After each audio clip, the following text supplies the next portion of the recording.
नमस्ते। अर्थशास्त्रका अर्थशास्त्रको परिचय परिभाषा अन्तर्गतको महत्त्वपूर्ण अर्थशास्त्रको परिचय उत्तरमा हामीले यसरी लेख्न सक्छौँ। अर्थशास्त्र एक सामाजिक विज्ञान हो। अर्थशास्त्र एक सामाजिक विज्ञान हो जुन उत्पादन, वितरण र वस्तु तथा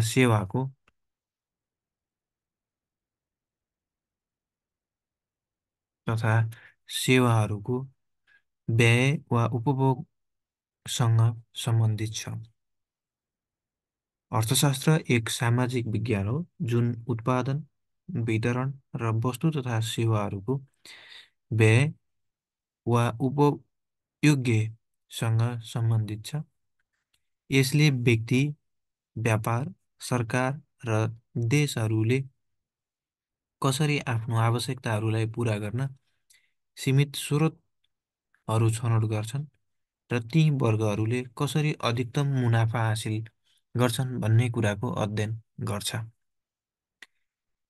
यसले व्यक्ति, व्यापार, सरकार र देशहरूले कसरी आफ्नो आवश्यकताहरू पूरा गर्न सीमित स्रोतहरू छनौट गर्दछन् र ती वर्गहरूले कसरी अधिकतम मुनाफा हासिल गर्दछन् भन्ने कुराको अध्ययन गर्छ। अर्थशास्त्र भनेको समुदायमा स्रोतको अधिकतम विनियोजन गर्ने विषय हो। अर्थशास्त्र एक विज्ञान हो जसले मानव व्यवहारको अध्ययन गर्दछ, जसको उद्देश्य दुर्लभ स्रोतहरूको बाँडफाँड गर्ने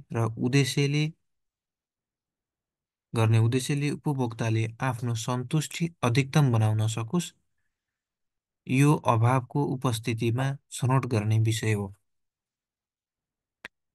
एडम स्मिथको परिभाषा अनुसार एडम स्मिथले आफ्नो पुस्तकमा सन् 1756मा राष्ट्रको सम्पत्तिको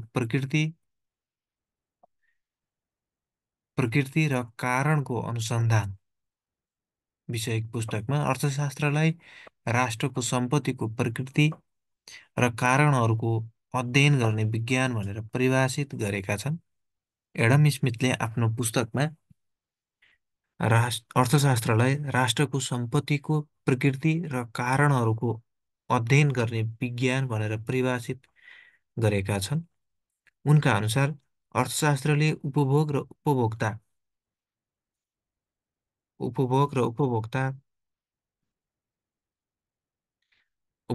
बीचको सम्बन्ध कायम राख्छ।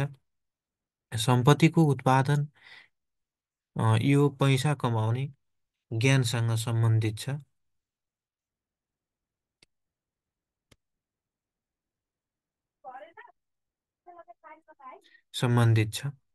समाजको प्रत्येक व्यक्तिमा धन कमाउने चाहना हुन्छ। त्यसैले अर्थशास्त्रले व्यक्तिलाई धेरै धन कमाउन दिशा निर्देश दिन्छ। एडम स्मिथको परिभाषामा मुख्य बुँदाहरू निम्न छन्। एकमा राष्ट्रको सम्पत्तिको अध्ययन, दुईमा आर्थिक गतिविधिहरूको अध्ययन, तीनमा मुख्य लक्ष्य भनेको धन कमाउनु हो, चारमा धनको पहिलो स्थान, पाँचमा भौतिक वस्तु मात्र धन हो र छमा रोजगारमूलक स्रोत नै धनको स्रोत हो। एडम स्मिथको परिभाषाका मुख्य बुँदाहरू के छन् भन्दा एकमा राष्ट्रको सम्पत्तिको अध्ययन, दुईमा आर्थिक गतिविधिहरूको अध्ययन, तीनमा मुख्य लक्ष्य भनेको धन कमाउनु हो, चारमा धनको पहिलो स्थान छ, पाँचमा भौतिक वस्तु मात्र धन हो, छमा रोजगारमूलक स्रोत नै धनको स्रोत हो। अल्फ्रेड मार्शलको परिचय। अर्थशास्त्र भनेको व्यापारको सामान्य पाठ्यक्रममा मानव गतिविधिहरूको अध्ययन हो। अर्थशास्त्र भनेको व्यापारको सामान्य पाठ्यक्रममा मानव गतिविधिहरूको अध्ययन हो। यसले मानिसले आफ्नो आय कसरी प्राप्त गर्छ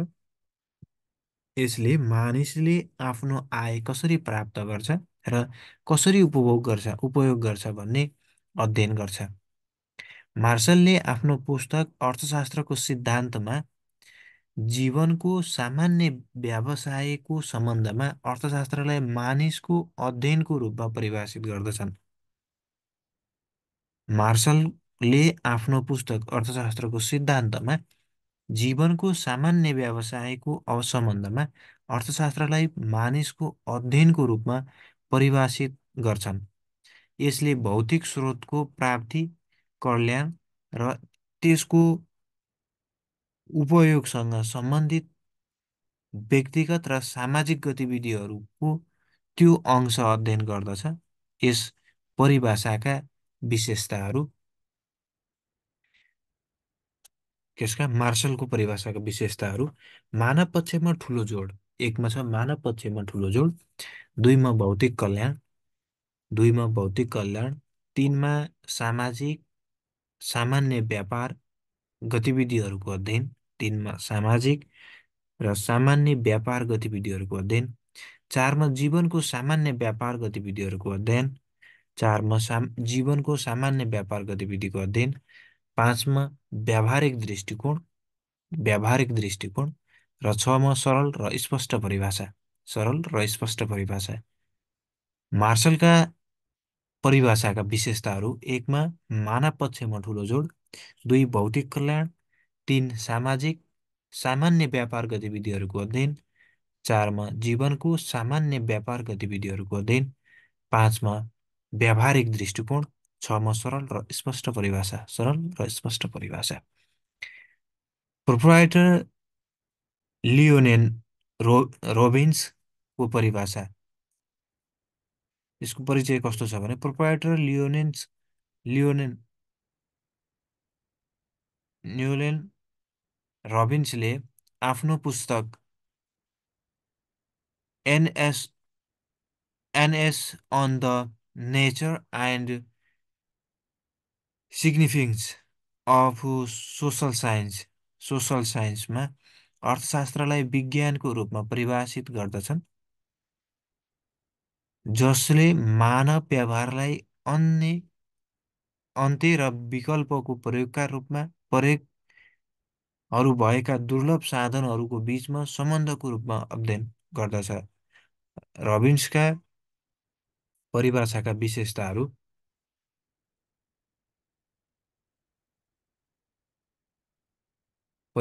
विशेषताहरू: एकमा छ असीमित चाहनाहरू, दुर्लभ अर्थ। असीमित चाहना एकमा, दुईमा दुर्लभ अर्थ, तीनमा दुर्लभ साधनहरूको वैकल्पिक प्रयोग, दुर्लभ साधनहरूको वैकल्पिक प्रयोग र चारमा सम्पूर्ण मानव व्यवहारको अध्ययन। अर्को टपिक अर्थशास्त्रका आयामहरूमा सूक्ष्म अर्थशास्त्र एकमा, दुईमा बृहत अर्थशास्त्र, एकमा सूक्ष्म अर्थशास्त्र, दुईमा बृहत अर्थशास्त्र, तीनमा अन्तर्राष्ट्रिय अर्थशास्त्र, चारमा विकास अर्थशास्त्र र पाँचमा वातावरणीय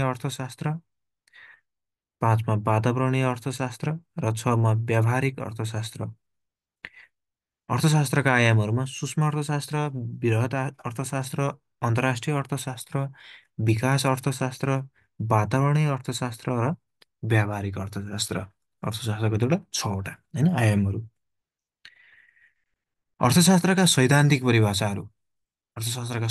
परिभाषाहरू एकमा अर्थशास्त्रको शास्त्रीय परिभाषा। एडम स्मिथ, जसलाई अर्थशास्त्रको पिताको रूपमा चिनिन्छ, एडम स्मिथलाई अर्थशास्त्रको पिताको रूपमा चिनिन्छ, जसले अर्थशास्त्रलाई त्यस्तो विज्ञान जसले व्यक्ति, सङ्गठन, परिवार, समाजले सीमित स्रोत साधनको उपयोग, असीमित इच्छा, आवश्यकता पूरा गर्न कसरी परिचालित गर्दछ भन्ने पक्षको अध्ययन गर्दछ। यो अध्ययनको विषय भनी परिभाषित गरेको देखिन्छ। अर्थशास्त्र एकमा के छ सैद्धान्तिक परिभाषा अन्तर्गत होइन, एकमा अर्थशास्त्रको शास्त्रीय परिभाषा। अर्थशास्त्रको के छ शास्त्रीय परिभाषा। शास्त्रीय परिभाषा एडम स्मिथ, हामी अर्थशास्त्रका पिता भन्छौँ, एडम स्मिथको परिभाषामा के छ भन्दा त्यस्तो विज्ञान जसले व्यक्ति, सङ्गठन, परिवार, समाजले सीमित स्रोत साधनको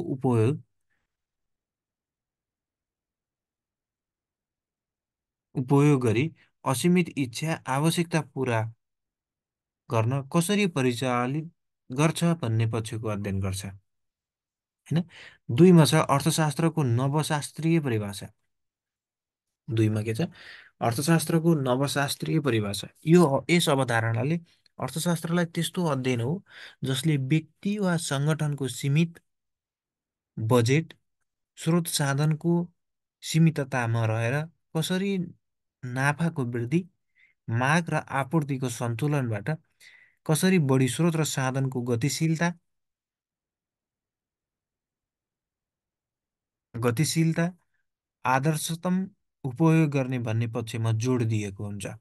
अर्थशास्त्र दुईमा के छ अर्थशास्त्रको नवशास्त्रीय परिभाषामा यस अवधारणाले अर्थशास्त्रलाई त्यस्तो अध्ययन हो जसले व्यक्ति वा सङ्गठनले सीमित बजेट, स्रोत साधनको सीमिततामा रहेर कसरी नाफाको वृद्धि, माग र आपूर्तिको सन्तुलनबाट कसरी बढी स्रोत साधनको गतिशीलता आदर्शतम उपयोग गर्ने भन्ने पक्षमा जोड दिएको हुन्छ। तिनमा छ अर्थशास्त्र सम्बन्धी किन्सिएनको परिभाषा।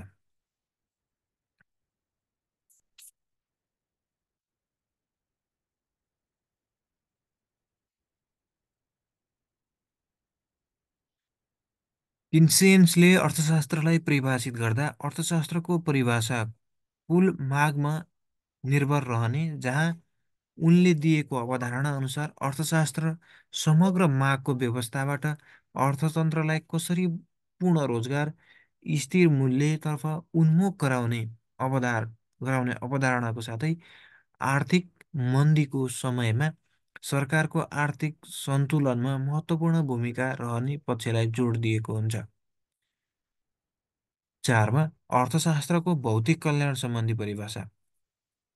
अर्थशास्त्रको भौतिक कल्याण सम्बन्धी परिभाषामा अर्थशास्त्रको भौतिक कल्याणको आधारमा अर्थशास्त्र त्यस्तो व्यवहारको अध्ययन हो जहाँ व्यक्ति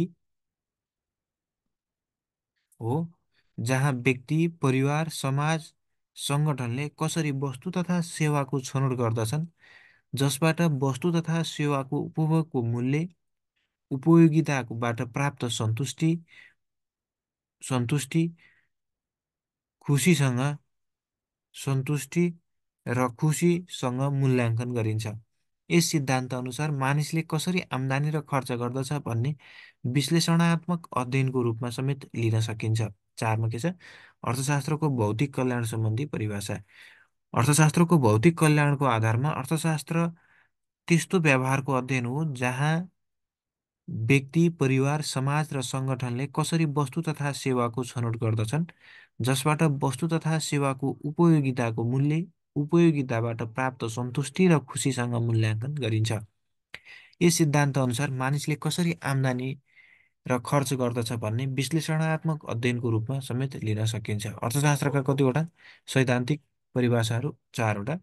एकमा छ अर्थशास्त्रको शास्त्रीय परिभाषा, दुईमा छ अर्थशास्त्रको नवशास्त्रीय परिभाषा, तिनमा अर्थशास्त्रको अ, किन्सियन परिभाषा र चारमा अर्थशास्त्रको भौतिक कल्याण सम्बन्धी परिभाषा। अर्को टपिक्स अर्थशास्त्र वा अर्थतन्त्रलाई प्रभाव पार्ने तत्त्वहरू, होइन। अर्थतन्त्रलाई प्रभाव पार्ने तत्त्व अथवा अर्थशास्त्रलाई प्रभाव पार्ने तत्त्वहरूमा एकमा छ माग र आपूर्ति, जसले वस्तु तथा सेवाको उत्पादन, वितरण र मूल्यमा समेत प्रभाव पार्दछ। एकमा छ माग र आपूर्ति, जसले वस्तु तथा सेवाको उत्पादन, वितरण र मूल्यलाई समेत प्रभाव पार्दछ। एकमा माग र आपूर्ति, जसले वस्तु तथा सेवाको उत्पादन, वितरण र मूल्यलाई समेत प्रभाव पार्दछ। दुईमा मूल्य लोचको प्रभाव,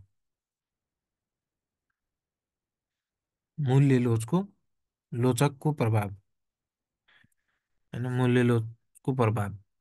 तिनमा उपभोक्ताको प्राथमिकीकरण, तिनमा उपभोक्ताको प्राथमिकीकरण। चारमा श्रम बजारको अवस्था, चारमा श्रम बजारको अवस्था। पाँचमा ब्याजदरमा आउने परिवर्तन, ब्याजदरमा आउने परिवर्तन। छमा विभिन्न आर्थिक नीति जस्तै मौद्रिक नीति र वित्त नीति। सातमा लगानीको वातावरण। आठमा सरकारको आर्थिक नीतिहरू। नौमा अन्तर्देश व्यापारको अवस्था, अन्तर्देश व्यापारको अवस्था। अर्को समष्टिगत परिसूचकमा आउने भिन्नता जस्तै मुद्रास्फीति, बेरोजगारी, आर्थिक वृद्धिको अवस्था। अर्थतन्त्र अथवा अर्थशास्त्रलाई प्रभाव पार्ने तत्त्वहरूमा एकमा माग र पूर्ति जसले वस्तु तथा सेवाको उत्पादन, वितरण र मूल्यमा समेत प्रभाव पार्दछ। दुईमा मूल्य लोचको प्रभाव। तिनमा उपभोक्ताको प्राथमिकीकरण। चारमा श्रम बजारको अवस्था। पाँचमा ब्याज दरमा आउने परिवर्तन। छमा विभिन्न आर्थिक नीतिहरू जस्तै मौद्रिक नीति, वित्त नीति। सातमा लगानीको वातावरण। आठमा सरकारको आर्थिक नीतिहरू। नौमा अन्तर्देश व्यापारको अवस्था। र दसमा समष्टिगत परिसूचकमा आउने भिन्नता जस्तै मुद्रास्फीति, बेरोजगारी, आर्थिक वृद्धिको अवस्था। यसरी हामीले 10वटा अर्थतन्त्रलाई प्रभाव पार्ने तत्त्वहरू यसरी लेख्न सक्छौँ। अर्को छ अर्थशास्त्रको आधुनिक परिभाषाका मुख्य विशेषताहरू। अर्थशास्त्रको यो परिभाषा बेलायती नागरिक र लन्डन स्कुल अफ इकोनोमिक्स 1929देखि सन् 1961मा प्राध्यापक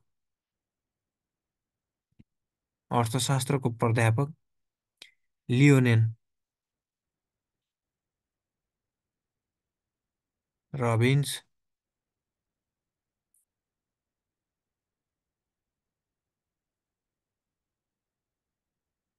रोबिन्स, उनको जन्म सन् 1898, मृत्यु सन् 1984ले दिएका थिए।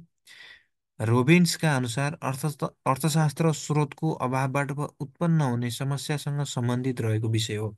अर्थशास्त्र स्रोतको अभावमा उत्पन्न हुने समस्यासँग सम्बन्धित रहेको विषय हो। त्यसकारण अर्थशास्त्र असीमित आवश्यकता र वैकल्पिक प्रयोग भएका दुर्लभ साधनहरूबीच मानव व्यवहारको अध्ययन गर्ने विज्ञान हो। यसका मुख्य विशेषताहरू ढाए बमोजिम छन्। एकमा छ असीमित चाहना। यो परिभाषा अनुसार मानव चाहनाहरू असीमित हुन्छन् र कहिल्यै पुरा हुँदैनन्। एउटा चाहना पुरा भएपछि अर्को चाहना तुरुन्तै देखा पर्दछ, तसर्थ मानिसको जीवनकालमा चाहनाहरूको चक्र कहिल्यै पुरा हुन सक्दैन। एकमा छ विशेषता के आधुनिक असीमित चाहना। दुईमा छ दुर्लभ स्रोत र साधनहरू। असीमित मानव आवश्यकताहरू पुरा गर्न उपलब्ध स्रोतहरू सधैँ सीमित मात्रामा उपलब्ध हुन्छन् वा दुर्लभ हुन्छन्। त्यसकारण यसले प्रभाव पार्दै अभाव पैदा गर्दछ। अभाव भन्नाले सीमित स्रोत साधन भएकाले असीमित माग पुरा गर्न नसक्ने अवस्थालाई जनाउँदछ। दुईमा के छ दुर्लभ स्रोत तथा साधनहरू। तिनमा स्रोत साधनको वैकल्पिक उपयोग। तिनमा स्रोत साधनको वैकल्पिक उपयोग। स्रोतहरू सीमित मात्रामा उपलब्ध हुन्छन् तर मानव चाहनाको कुनै सीमा रहँदैन। उपलब्ध स्रोतहरू विभिन्न विकल्पहरूमा प्रयोग गर्न सकिन्छ। तिनमा के रहेछ स्रोत साधनको वैकल्पिक प्रयोग। चारमा अत्यावश्यक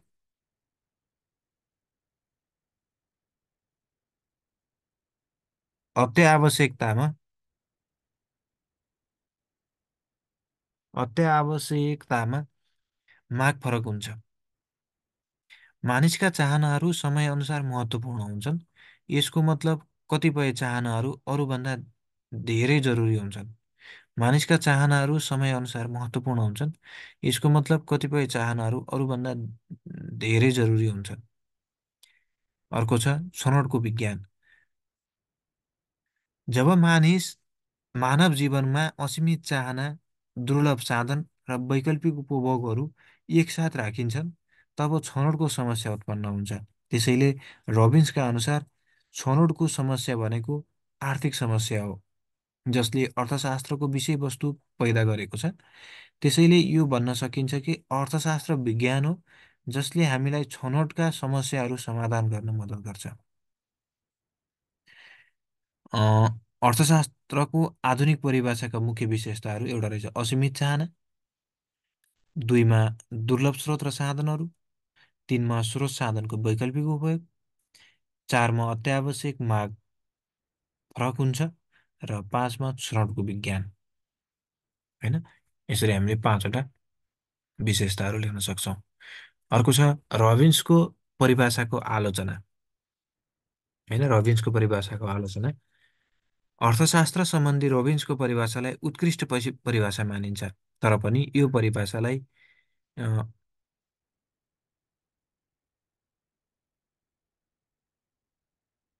बुकानुन र मौरिस नामक लेखकहरूले निम्न आधारमा आलोचना गरेका छन्। बुकानुन र मौरिस नामक लेखकहरूले निम्न आधारमा आलोचना गरेका छन्। यस एकमा छ यो परिभाषाले आधुनिक अर्थतन्त्रको ज्वलन्त मुद्दाहरूलाई बेवास्ता गरेको छ। यो परिभाषाले आधुनिक अर्थतन्त्रको ज्वलन्त मुद्दाहरूलाई बेवास्ता गरेको छ। एकमा आलोचना, होइन, रोबिन्सको। दुईमा यो यस परिभाषामा कल्याणको लुकेको अवधारणा रहेको छ। कल्याणको अवधारणा लुकेको छ, होइन। तिनमा यो परिभाषा आफैमा आत्मविरोधाभासी छ। यो परिभाषा आफैमा आत्मविरोधीभाषी छ। चारमा यस परिभाषाले अर्थतन्त्र भनेको सकारात्मक विज्ञान हो भनेर तर्क गर्दछ, तर सधैँ अर्थशास्त्र सकारात्मक विज्ञान मात्रै हुँदैन। चार पाँचमा पाँचमा कहिलेकाहीँ अभाव मात्रले नभई प्रचुरता, अत्याधिक उत्पादन र व्यवस्थापकीय कमजोरीले पनि समस्या सिर्जना गर्न सक्छ भन्ने अर्थमा यो परिभाषा अपूर्ण छ भन्न सकिन्छ। अ, अर्को छ यो परिभाषा पुँजीवादी र बजारमुखी अर्थतन्त्रका लागि लागू गर्न सकिन्छ। रबिन्सको परिभाषाको आलोचना। आलोचना एकमा यस परिभाषाले आधुनिक अर्थतन्त्रको ज्वलन्त मुद्दाहरूलाई बेवास्ता गरेको छ। एक दुईमा यस परिभाषामा कल्याणको लुकेको अवधारणा छ। तिनमा यो परिभाषा आफैमा आत्मविरोधाभासी रहेको छ। चारमा यस परिभाषाले अर्थशास्त्र भनेको सकारात्मक विज्ञान हो भनेर तर्क गर्दछ, तर सधैँ अर्थशास्त्र सकारात्मक विज्ञान मात्रै हुँदैन। पाँचमा कहिलेकाहीँ अभाव मात्रले नभई प्रचुरता, अत्याधिक उत्पादन र व्यवस्थापकीय कमजोरीले पनि समस्या सिर्जना गर्न सक्छ भन्ने अर्थमा यो परिभाषा अपूर्ण छ भन्न सकिन्छ। र छमा यो परिभाषा पुँजीवादी र बजारमुखी अर्थतन्त्रका लागि लागू गर्न सकिन्छ भनेर हामीले केही आलोचनाहरू गर्न सक्छौँ। सूक्ष्म अर्थशास्त्रको परिभाषा हामीले सूक्ष्म सूक्ष्म आर्थिक चलराशि व्यक्तिगत उपभोक्ताको व्यवहार, व्यक्तिगत फर्मको व्यवहार र यससँग सम्बन्धित समस्याहरूको अध्ययन गर्ने अर्थशास्त्रलाई माइक्रो अर्थशास्त्र भनिन्छ अथवा सूक्ष्म अर्थशास्त्र भनिन्छ। सूक्ष्म आर्थिक चलराशि व्यक्तिगत उपभोक्ताको व्यवहार, व्यक्तिगत फर्मको व्यवहार र यससँग सम्बन्धित समस्याहरूको अध्ययन गर्ने अर्थशास्त्रलाई सूक्ष्म अर्थशास्त्र भनिन्छ। यसमा माग र उपभोग, उत्पादन र लागत, लगानी, ज्याला, ब्याज, नाफा, उत्पादन, दक्षता, विवरण, दक्षता जस्ता पक्षहरूको सूक्ष्म अर्थात् इकाइगत अध्ययनमा जोड दिएको हुन्छ। सूक्ष्म अर्थशास्त्रले इकाइगत रूपमा निम्न अनुसारका पक्षहरू समेटिएको हुन्छ। एकमा छ मूल्यमा आधारित रही माग र पूर्तिको सूक्ष्म विश्लेषण। एकमा छ यसले समेटेका, होइन, सूक्ष्म अर्थशास्त्रले समेटेका कुराहरू। एकमा मूल्यमा आधारित रही माग र आपूर्तिको सूक्ष्म विश्लेषण। दुईमा माग तथा आपूर्तिको मूल्य लोच असर विश्लेषण। दुईमा माग तथा आपूर्तिको मूल्य लोच असर विश्लेषण। तिनमा कन्ज्युमर सरप्लस र प्रोड्युसर सरप्लस, र प्रोड्युसर सरप्लस बजारमा सन्तुलनको विश्लेषण। तिनमा चारमा उत्पादन फलन लागत बिक्री वक्र विश्लेषण, होइन, उत्पादन फलन, लागत वक्र विश्लेषण, मागको आइलोज, उपभोग्य सिद्धान्त र उत्पादन उपभोग सिद्धान्त र उत्पादन सिद्धान्त जस्ता पक्षहरूलाई समेटेको देखिन्छ सूक्ष्म अर्थशास्त्र, होइन। अनि बृहत अर्थशास्त्र अथवा माइक्रो इकोनोमिक्स। बृहत अर्थशास्त्रको यस्तो इकाइ हो जसले समग्र अर्थतन्त्रको व्यवहार, उत्पादकत्व मूल्याङ्कन गर्दछ। बृहत अर्थशास्त्रको त्यस्तो इकाइ हो जसले समग्र अर्थतन्त्रको व्यवहार, उत्पादकत्वको मूल्याङ्कन गर्दछ। बृहत अर्थशास्त्रले समष्टिगत अर्थतन्त्रका परिसूचकहरू बृहत अर्थशास्त्रले समष्टिगत अर्थतन्त्रका परिसूचकहरू जस्तै राष्ट्रिय उत्पादन, बेरोजगारी दर, मुद्रास्फीति, समग्र आर्थिक विकास तथा अर्थतन्त्रका प्रमुख समष्टिगत अवयवहरूको अध्ययन गर्ने गर्दछ। बृहत अर्थशास्त्रले समष्टिगत अर्थतन्त्रका परिसूचकहरू जस्तै राष्ट्रिय उत्पादन, होइन, बेरोजगारी दर, मुद्रास्फीति, समग्र आर्थिक विकास तथा अर्थतन्त्रका प्रमुख समष्टिगत अवयवहरूको अध्ययन गर्ने गर्दछ। नीति निर्माताहरूलाई यस्ता परिसूचकहरूको उपयोगबाट विभिन्न राष्ट्रिय आर्थिक नीतिहरूको आधार निर्माण गर्न उपयोगी मान्ने गरिन्छ। बृहत अर्थशास्त्रका प्रमुख तत्त्वहरू कुल राष्ट्रिय उत्पादन बेरोजगारी दर, मुद्रास्फीति, आर्थिक स्थिति, ब्याज दर, विस्तृत मुद्रा प्रदायक,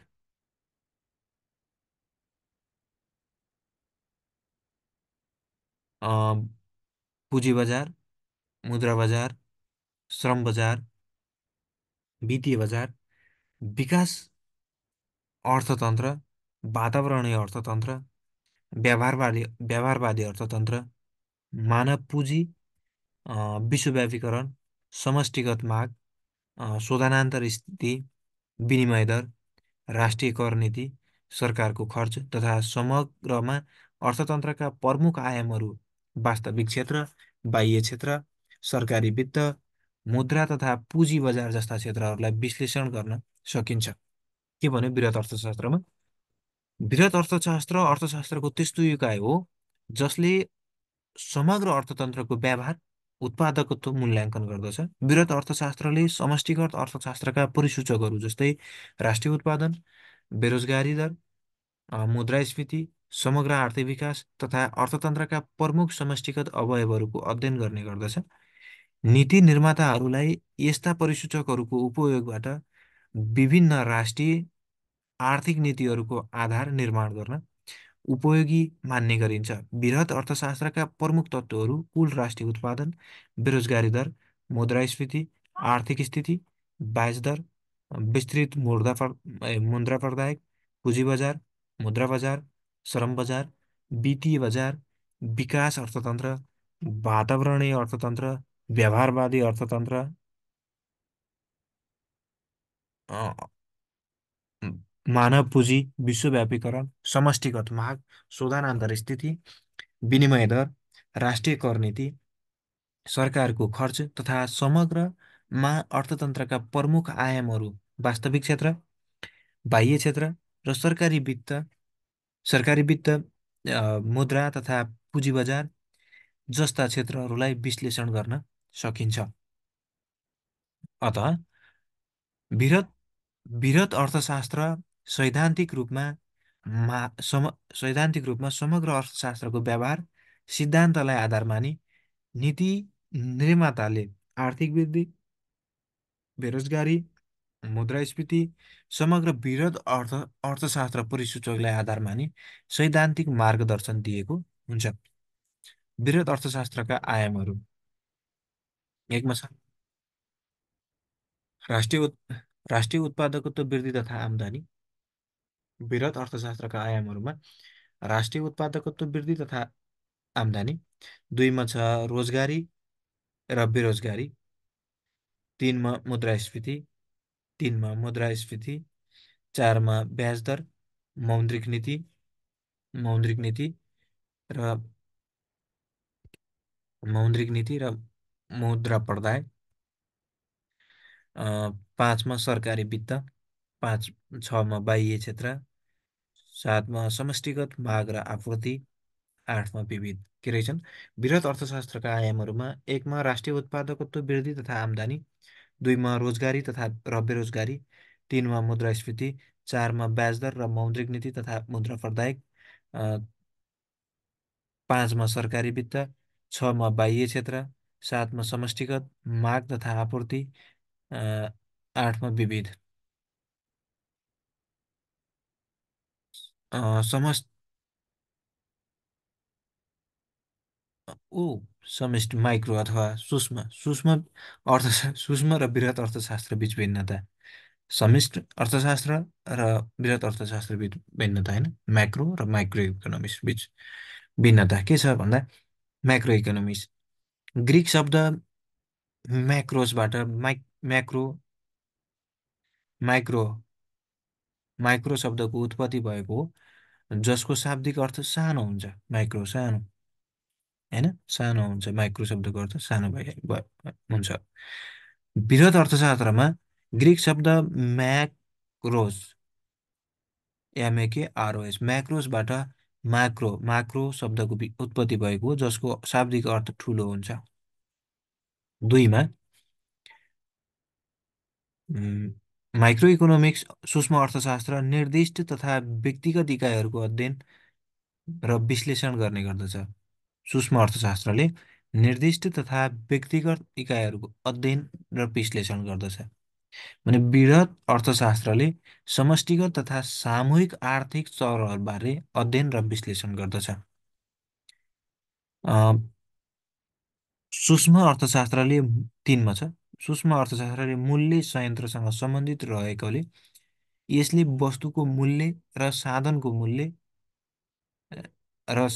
मूल्य निर्धारणबारे अध्ययन गर्छ भने 3मा वृहतमा सम्पूर्ण अर्थव्यवस्थाको आम्दानी, बेरोजगार तथा उत्पादनको अध्ययन गरिन्छ। त्यसैले त्यसैले यसलाई आय, उत्पादन तथा रोजगारीको सिद्धान्त पनि भनिन्छ। 4मा सूक्ष्म अर्थशास्त्रको मुख्य उद्देश्य माग तथा पूर्तिलाई अधिकतम बढाउनु रहेको छ भने वृहत अर्थशास्त्र पूर्ण रोजगार, आर्थिक वृद्धि दर, भुक्तानी सन्तुलनको प्रयोगबाट राष्ट्रिय आय प्राप्त गर्नु मूल उद्देश्य रहेको छ। 5मा छ सूक्ष्म अर्थशास्त्रले आर्थिक सन्तुलन विश्लेषण प्रणालीमा आधारित रही व्यक्तिगत इकाइहरू कसरी सन्तुलित हुन्छन् भन्ने कुराको विश्लेषणात्मक अध्ययन गर्ने गर्दछ भने वृहत अर्थशास्त्रले सन्तुलन विश्लेषण प्रणालीमा आधारित छ, जसले सामान्य मूल्य स्तर, कुल उत्पादन, कुल रोजगारी आदिको निर्धारण र यसले सिर्जना गर्ने उताप चढावको बारेमा आधारित रहने गर्छ। हवस् त, बाँकी अर्को भिडियोमा। हवस् त, धन्यवाद।